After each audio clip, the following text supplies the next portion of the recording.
what? I need to set up stuff for my next idea. Let me go get stuff out of the closet. Oh no, my room boxes are all the way down there in that bin at the bottom. You know, it was a good idea at first to use the boxes to make a quick room box and store stuff in them. But that was when I only needed 3. Now that I'm changing my environment so much for the videos, it's becoming too bulky and too hard to get the boxes. What should I do? I'll have to come up with a new idea. So let's take a look at my old room boxes. Initially, they were a great idea because I could store all the furniture within the room box.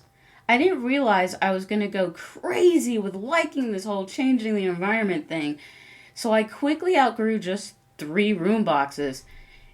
It's just my ideas were happening in different locations, and I wanted the locations to match the ideas in my head, and I ended up storing them, and that made it complicated to get the stuff out of them when I needed it for different scenes.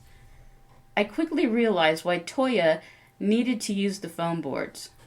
Okay, so maybe in my head cutting these foam boards was more difficult than they actually are.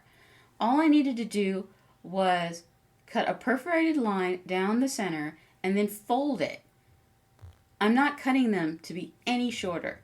They're lightweight, they fold up flatter, they're easy to combine with other foam board corners, and with this other method that I have in mind, this is going to be a great way to save space and be able to change things up easily.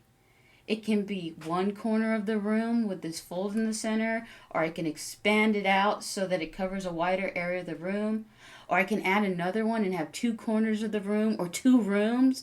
I can flatten it out and have 3 pieces and extend out the room to be really wide.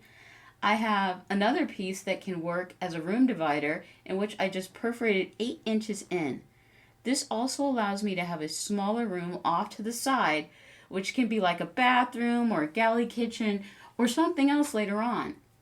Okay, a boring bunch of rooms with white walls. No. Here comes the next idea. I'm going to add Velcro to the corners.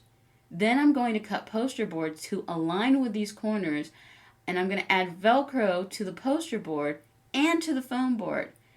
I'm going to add the different wallpapers and scrapbook paper or shelf lining to the poster board, creating even smaller storage.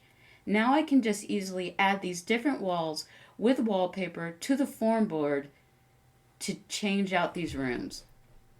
It's true, there's no such thing as a good room without a window. So what you're going to need is your window frames that we had in here previously. I ripped them back out. You'll need some doll plastic for the reflectivity, some paper that looks like the sky you can get from Hobby Lobby or Michael's, or sometimes you can get, well, I personally get these magazines from AAA. I think I cut out the first page already. I think they're called Viva or something like that. Sometimes you can get them from doctor's offices, and if you can find a good enough size, you can cut out some sky scenes and then simply place them inside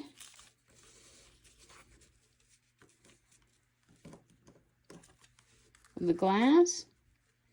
But we need the actual framing on the inside to make it look like a window. So let's do that with some poster board paper. Draw 1/2-inch lines for the side and center bar of the window. This is the simplest window frame cut.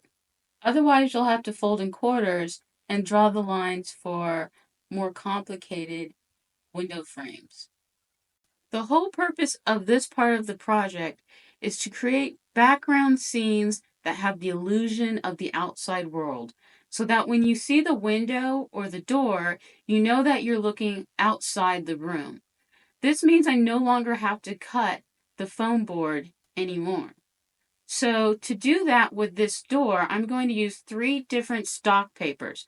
One is the sky, the second one is grass, and the third is a sheet to represent concrete.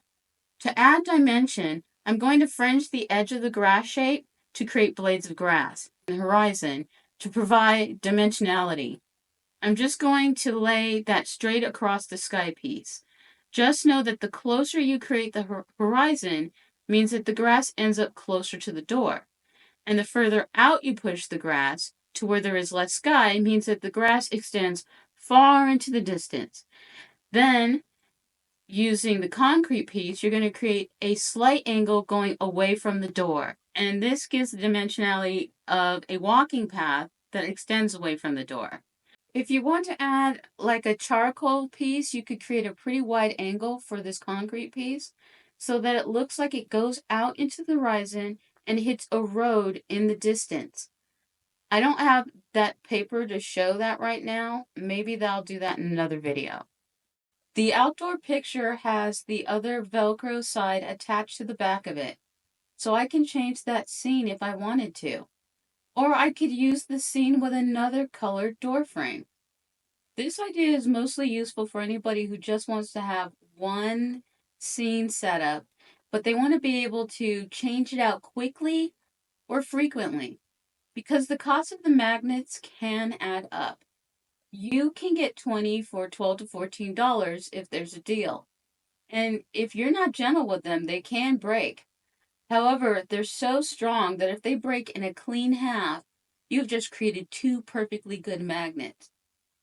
Heck, if they break in a quarter, you can still use them through the board. And then breaking and clear in half, that rarely happens. So here you see that I have recreated the bird room box using foam board. The windows, the pictures, the curtain rod, and the door are all attached using heavy duty magnets.